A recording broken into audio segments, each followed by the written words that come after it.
perverse little girl. Always fidgeting around, always causing trouble with school. Overall, she was pretty sweet.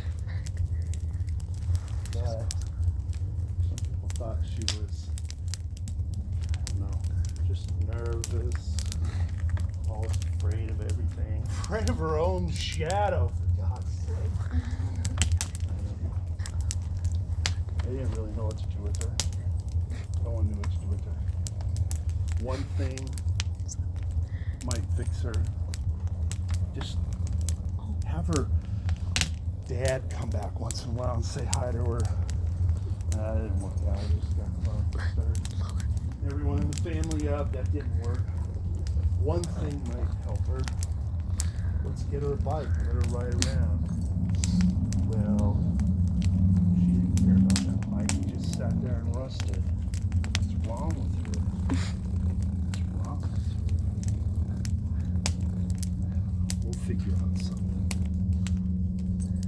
She lived way out in the country, in one of those flat little houses surrounded by a little clearing with a lot of woods and trees around. She was very lonely. Well, her birthday was coming up. Mom thought, well, maybe I can just bribe some kids to be her friend or something. And so she sent out the invites to the snotty little girls over at the grade school. Invited them all to come and hang out and play. There'd be pizza, yeah, there'd be spaghetti, there'd be all sorts of fun things to do, cookies to decorate. Oh, it was going to be a great little birthday with lots of snotty, bratty little kids, but that's okay.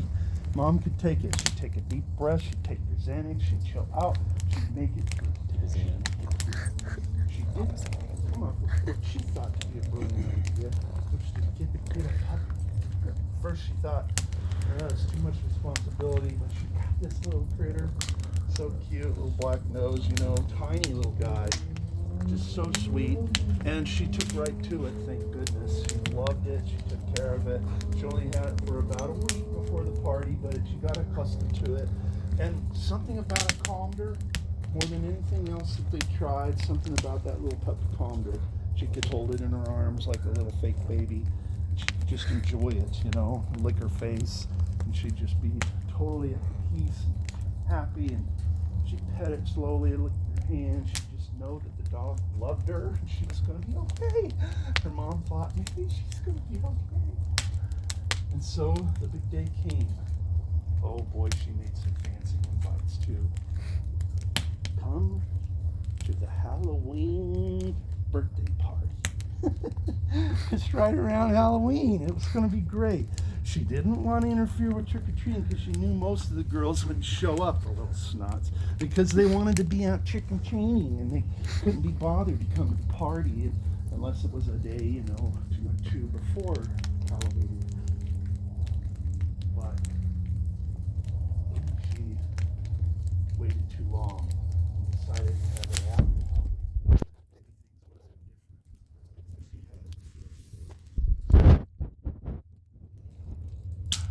The night came. Way up on the hill, the kids found the house just fine. It's kind of back through a few windy old dirt roads, but they found the house. They seemed nice enough. They brought crappy little dollar store presents. It's fine, just so long as they're treating their daughter with little niceties and not making her feel stupid because she was a little, a little on the heavier side, the daughter, and luckily the kids all had pets, so they knew how to treat the little new puppy respectfully. Some had cats, some had fish, whatnot, but it was good because they all knew how to treat the puppy. And then the puppy would jump on them, lick them all, they just loved him. Sweet little black nose.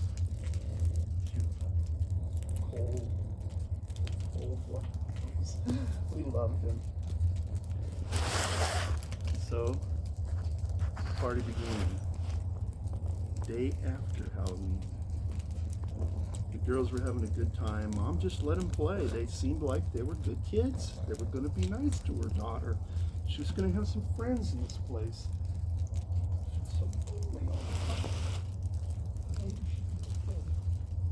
played fun games. They played truth or dare. They played hide and go seek just down in the basement there. And they told ghost stories. And everyone had their little sleeping bag and everybody was comfortable. It was getting pretty late. Girls, I think it's time to go to bed, Hans. It's getting pretty late.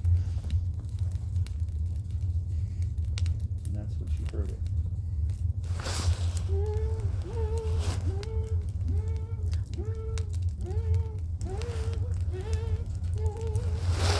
Down about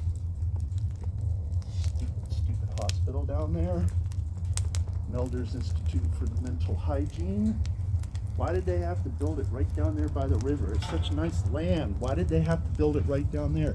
Every 2 months, the siren went off because some bozo left the door open and let one of those maniacs get out and roam the woods free.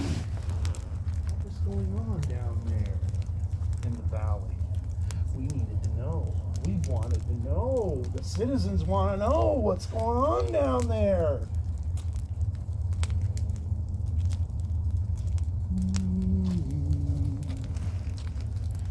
He was sitting in his wheelchair. He'd been waiting many years for this opportunity. He knew how to play it cool. They put him there many years before for messing with little kids. Maybe he killed one or two. Well, they thought it would be therapeutic for him. They thought it would be good for him to dress up like the Great Pumpkin and go from crazy man to crazy man to crazy man and hand out a little popcorn ball each. Oh, he was catatonic, shook a lot, had no real control over his bowels or his body. That was part of it. Shat in his own pants, smeared it all the walls. I'm coming for you, children, he would write. I'm coming for you, children, he would write over and over and over again. The poor orderlies were sick of the stench. It had gotten down into the floorboards even. But he needed a little therapy too. It wasn't his fault. All the things that happened to him, he had a lot in common with some of those kids. And so he put on the Great Pumpkin hat. It had kind of melted over the years and was rather distorted, but he was able to press it over the top of his head. And when he got in his wheelchair, they rolled him off of his gurney because he couldn't walk anymore. Bed sores. The bed sores were part of the act, you see. And they put him in the wheelchair and they'd roll him from room to room. And he went,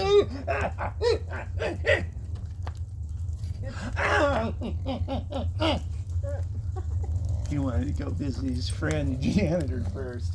Okay, let's go visit 44. He'd been there 44 years. That's what they called him. And they rolled him in his wheelchair down to seat 44. And he was so excited, he slammed the door open. Oh, cleaning stuff fell all over the floors. Ajax powder, all sorts of things on the floor. And he left. And you'd never seen him so happy. They'd never seen him like that before.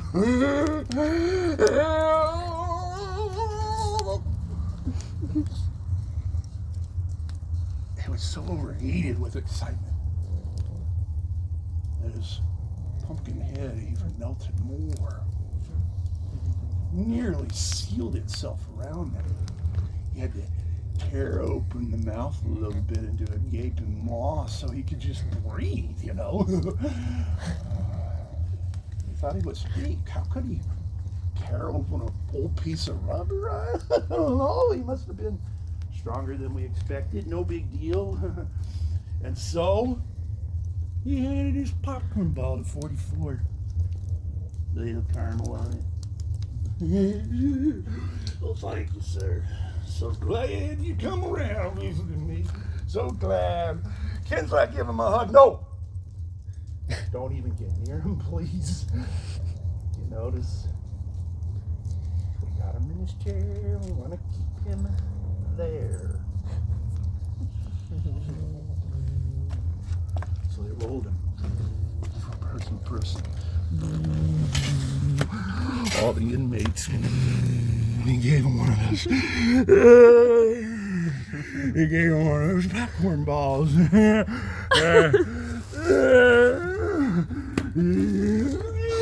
Slobber and all the slobber came out.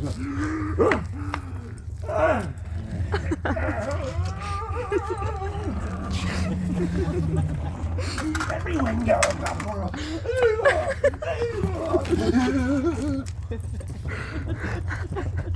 He wouldn't leave until people ate. I wonder why.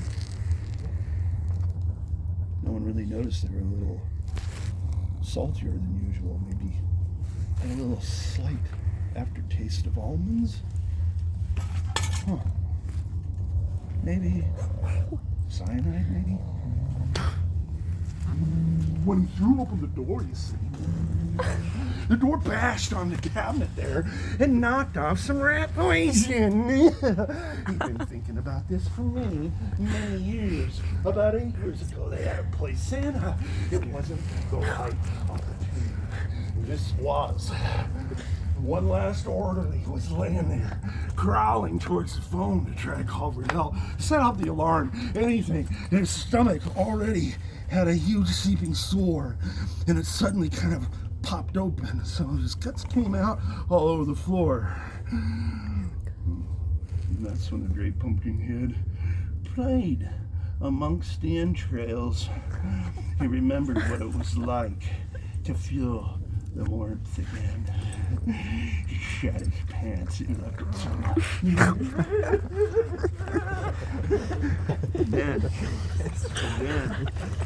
And then, the orderly crawling backwards away from home. Please. Why?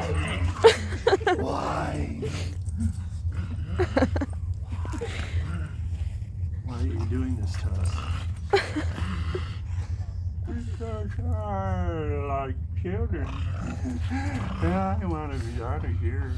I want to meet the children and play with their hair.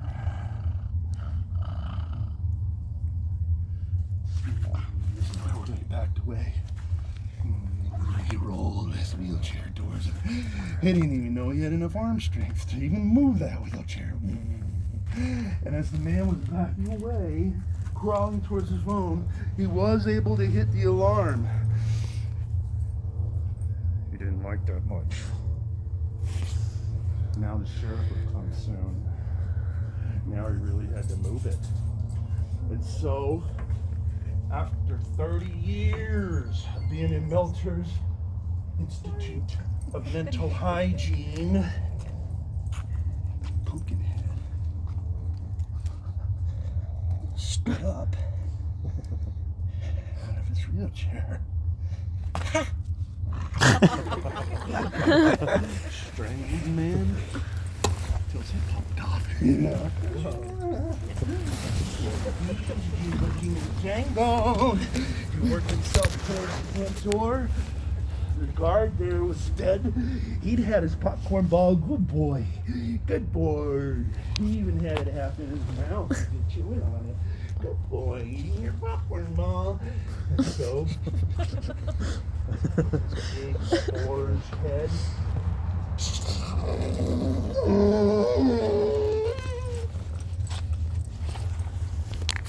He breathed fresh air for the first time in some 30 years. He looked around. Well, I guess if we're gonna move on, let's go to that light at that little house up there. The party was going just fine. All the girls were getting a little tired. They'd had their pizza. There was a lot of leftover spaghetti. No one wanted it. That's okay. And then, truth or dare, the last game of the night. Keenan, I want you to go out there. You're going to go out there to that trash can out there at the end of the road. See the little street lights shining on it? You're going to bang the trash can lids together, and then we'll know you're bravest of all. Okay. So she went out on her own, checking things out there. As she went out, the little girls kind of forgot about her. They heard the bang. Two trash can lids bashing together. That was just fine. They knew that she'd accomplished the goal, that she was the bravest of all. She didn't come back. Mom was worried. She was looking out the back door, and she heard the siren.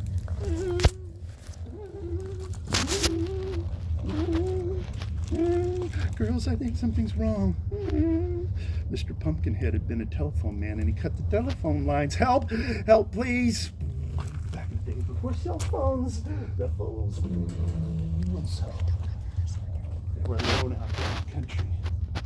And every now and then, they could hear something crawling around amongst the bushes. They didn't know what it was. Probably just a fox.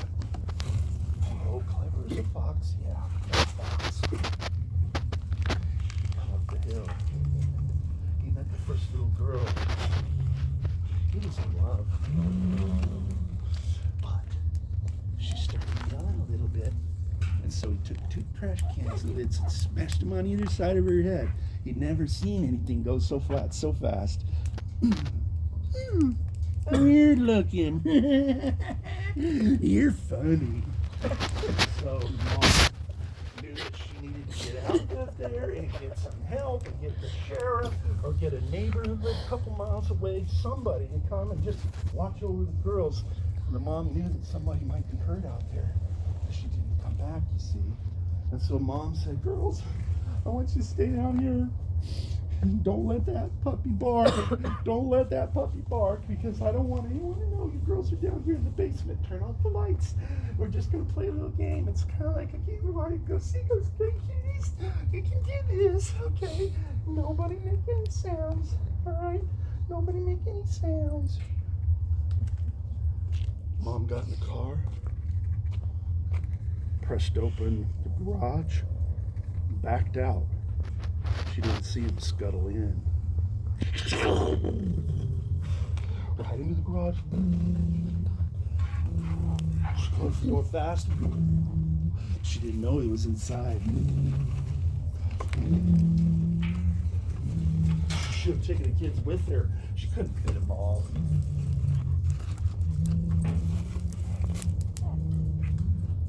Now the little girl was by herself with 5 other little girls, crying and scared. Shh! Don't make noise. Come here, Toby. They pet the dog, comforted them. They all started to get very, very sleepy. And they heard something. They looked up to the little basement window, and they saw a great big pumpkin staring through. It was dark in there. Hopefully you didn't see anything. He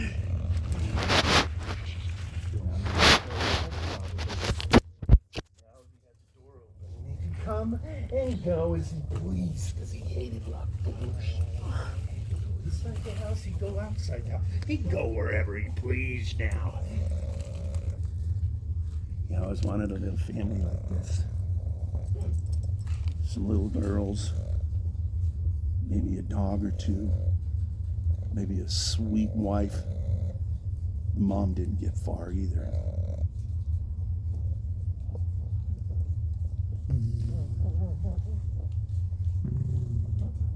So everyone fell asleep. The little girl was drifting herself.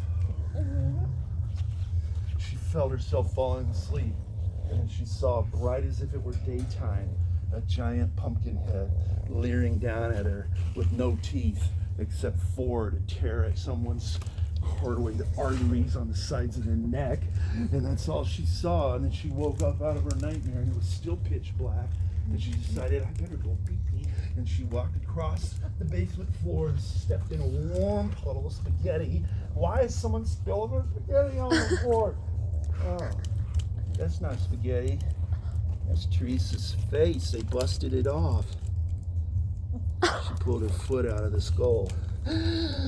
She thought she would scream. She went into her room. She climbed up the stairs so quiet and went into her little room. She heard soft breathing of puppy scream. But if she could just calm herself, she would not scream and she would be okay. She would be okay. Far away, she heard the sound.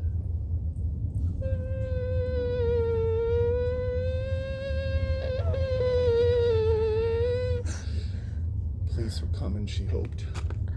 Whenever someone escaped from that asylum, they always sent the sheriff to knock the door and make sure everyone's okay.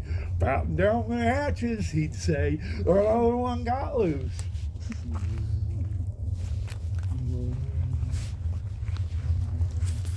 She could have sworn he saw a silhouette in her window in the shape of a pumpkin staring at her for at least 5 minutes. She didn't move, she didn't breathe.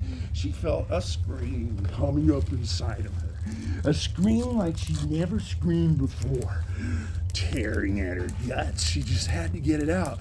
She reached down, her puppy licked her hand. She was okay. She calmed down. She took a deep breath. She's going to be okay. She drifted to sleep. It wasn't him outside the house. Luckily, it was the sheriff. She was saved. He kicked open the door, busted in with his gun drawn. Is there anybody in here? Little girls. Little girls. None of them were answering. Little girls. What? He heard one down the hall in the bedroom. Where are the others? He walked through the dark halls. The man was not only a phone man, he also knew electricity. He cut the electricity. The place was pitch black. He walked down the hallway, his flashlight shining, his gun right on top of it like some kind of trained cool guy. And he's walking down the hall, the sheriff, and he knows something's wrong. He had smelled the smell of blood. He smelled back at Nom. He knew something was going wrong, and he worked his way down the hallway. Honey, are you okay? She didn't know if she should answer or not. Mom told her to shut up and be quiet until she came back. Not the sheriff. Was it really the sheriff? It was. She could see his hat. Strange little hat. Looked almost like a pumpkin shape too. That's maybe what she saw in the window. Okay, she knew she would be okay now. Her window was open for some reason when she was asleep. And the sheriff came in. He found the little girl. He held her. He kept his gun up because he didn't know where Pumpkinhead was. He carried her a little ways down the basement stairs. And he didn't want her to see. Don't look, honey, don't look, because parts were all over the place. He bumped his head on one of their heads hanging from a little light up here, and it was terrible. Blood streaked all over the walls. Never seen anything like it. Half of them were at even. He didn't understand people like this man. Why did they leave him there at the asylum for so long? Criminally insane like that? He's too brilliant. You can't lock someone like that up. All the cops arrived. Lights flashing everywhere. She loved it. It was kind of exciting, actually. She knew she was going to be okay. She knew she'd no longer have to live there because everyone she knew had been killed that night, including her mom. Her dad was too drunk to come. And so she moved away. When the house was empty, and the bodies were cleaned out, and the walls were scrubbed, and the drywall was replaced so that the next owners had no idea what had happened there. And when all the criminally insane were removed from the asylum down in the valley and everything was safe and secure again, the sheriff took a deep breath and he knew things would be all right. The only thing that still troubled him only thing that still bothered him about this peaceful valley was something he heard as he was carrying that little girl. The puppy was nowhere to be found. Later, they found it torn open at the belly and chewed upon underneath the bed. To this day, the sheriff could have sworn he heard coming through the heat vents a faint whisper in a sickening voice.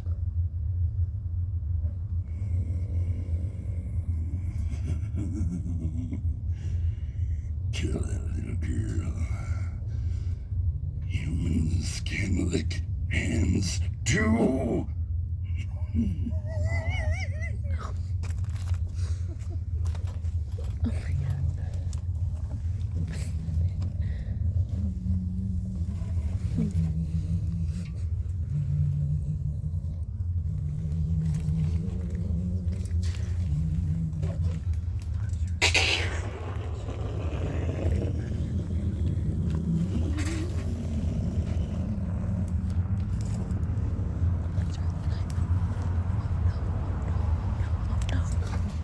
Happy Halloween.